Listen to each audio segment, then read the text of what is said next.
I scored 50 odd goals a season, believe it or not. I know if you see me play as a professional, you'll think, how did he ever score a goal ever? Unless it was in his own goal.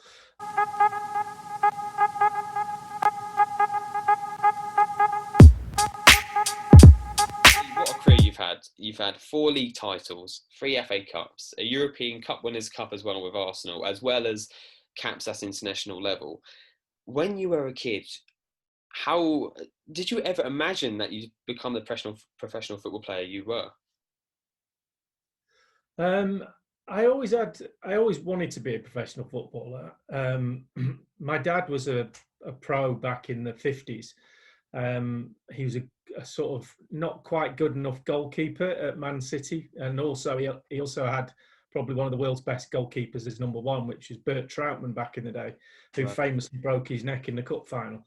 So he was an understudy to Bert and never really got any opportunity. So didn't play in the first team, but he was because he was so football orientated. I grew up with a ball at my feet, and strangely enough, tried to follow in his footsteps as a goalkeeper when I was little, but didn't grow much. So it was a little bit of a hindrance, to say the least. So I soon realised that wasn't going to be the case. So started playing in a different position. And at the other end of the pitch, I was a striker as a kid.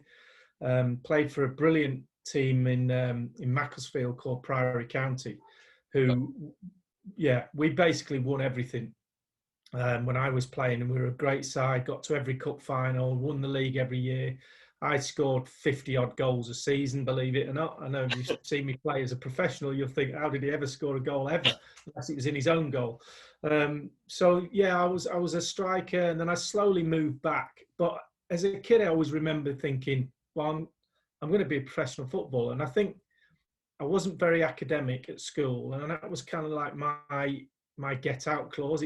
It doesn't matter because I'm going to be a footballer. So I guess I was one of the really lucky ones who managed to fulfill that dream. If it had all gone a little bit differently, then I wouldn't have had an awful lot of academia to fall back on. So it was a bit of a punt from my point of view. But as a kid, you don't really think about that.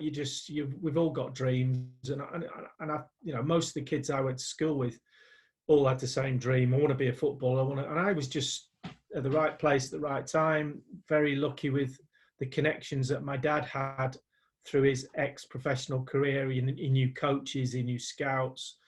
So the odd telephone call here and there.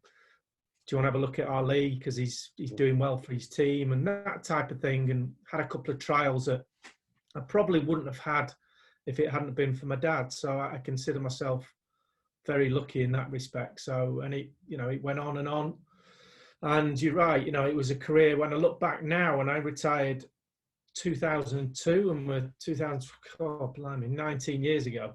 It Yeah. seems like 5 minutes ago. And when I look back on it now, it's so long since I played. I look back and it almost feels like it was somebody else. Yeah. It's like, oh, that Lee Dixon, because that's not the person that I am right now. Obviously, I have memories, and I still love the game. I still have all the injuries. I've just recently had a full knee replacement, so Oh, wow. that's hopefully it's going really well. So hopefully, I can maybe play a little bit of five-a-side again at some point. But certainly, my running around on a full-size pitch days are definitely over.